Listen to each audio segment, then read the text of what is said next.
Have you ever noticed that manipulators don't take your silence seriously at first?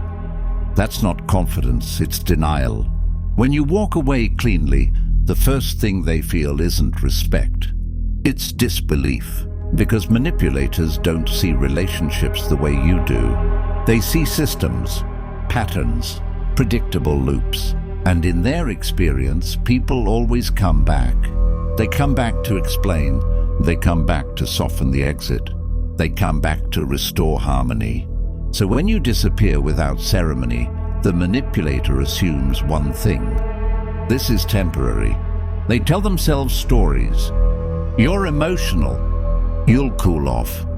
You'll realize this is extreme. This belief keeps them calm at first. They don't panic because they don't think the game is over. They think it's paused. That's why early silence often feels ignored. Not because it didn't land, but because they believe time is on their side. They expect a re-entry point, a moment of doubt, a crack. And this is where many people fail. They mistake disbelief for indifference and rush back in to clarify, to close things properly, to be mature. But that return confirms the manipulator's worldview. Everyone comes back. When you don't, something shifts.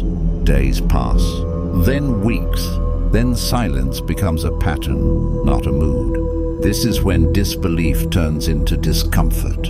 They start checking old messages, replaying conversations, recalculating where they misread you, because what they can't tolerate isn't rejection, it's unpredictability. They don't know if you're angry. They don't know if you've moved on. They don't know where they stand, and not knowing is destabilizing. Respect doesn't appear here yet, but the conditions for it are forming, because for the first time, they're forced to accept a possibility they avoid at all costs. That you didn't walk away to make a point. You walked away because you were done. In the next chapter, we'll break down what happens when disbelief finally collapses, and why manipulators often react too late, in ways that permanently cost them respect.